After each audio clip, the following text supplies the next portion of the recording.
Well, good morning.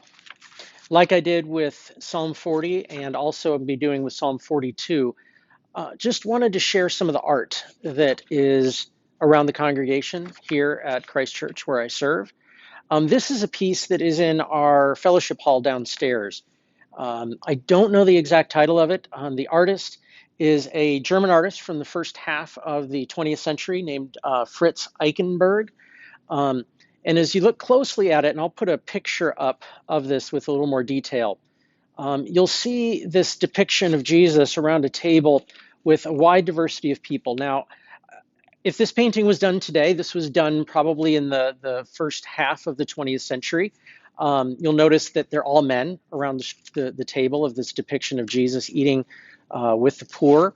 And so obviously, if this was painted today, it would definitely, I think, have a better representation and a necessary representation of women and children and a wider diversity of people around the table. But it still captures this idea of who Jesus was as one who came and ate with and shared with and dwelt with the poor.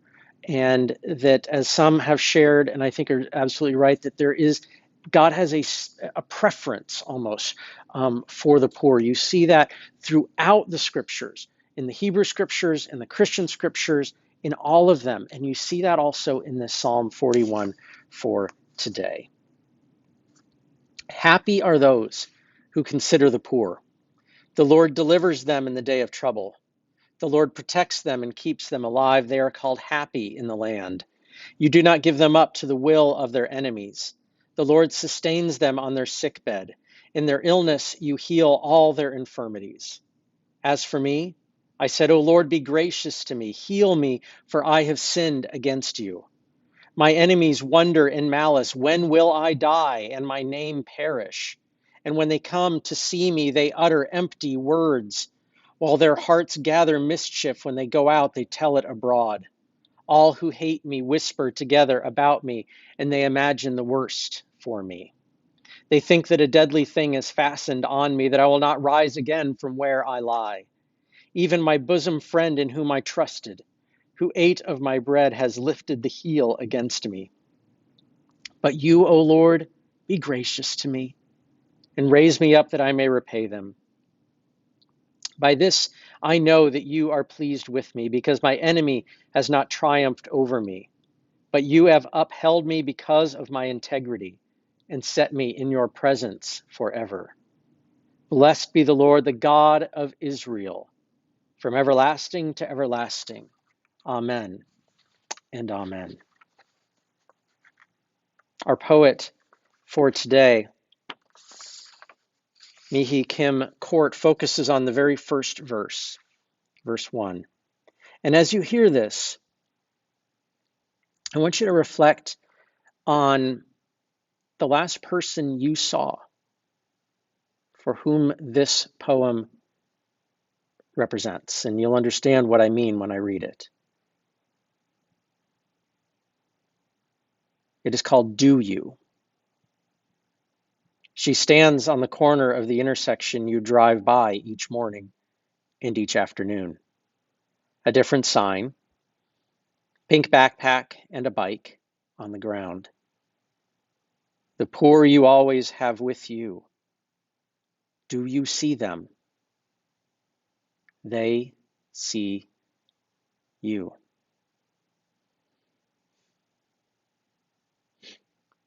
Those last two sentences. Do you see them? They see you. Do you see that person? Do you see that person who is on that street corner that you drive by each day, holding that handwritten sign? Do you see them as a person or just an item, just a thing on the corner, just a reality of society? One of the things that we have to remember in this season that we are in is that, like every other tragedy, every other trial, every other difficulty that comes upon people in life and in the world, it is hitting the poor and the most vulnerable harder than anybody else. It is difficult for all of us, yes.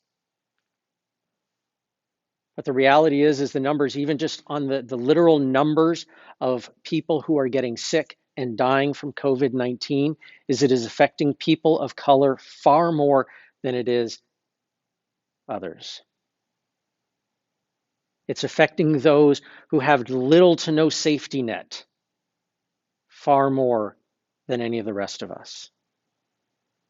This morning, as I was driving down here to Fort Thomas, I was listening to NPR, and they had a story about how the lockdown and remote schooling specifically is affecting children who are homeless, who don't have access to Wi-Fi to be able to do remote lessons,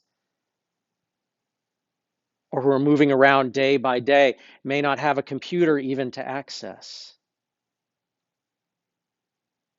So this morning, as I share this, and as you remember this, remember and see. Just as in this painting, Jesus is at table with all people. And as if this painting, as I said earlier, was painted today, we would see people of all colors. We would see men and women. We would see young and old. And Jesus at table with all of them. May we be as Jesus was and as Jesus still is. Consider the poor. Grace and peace be with you.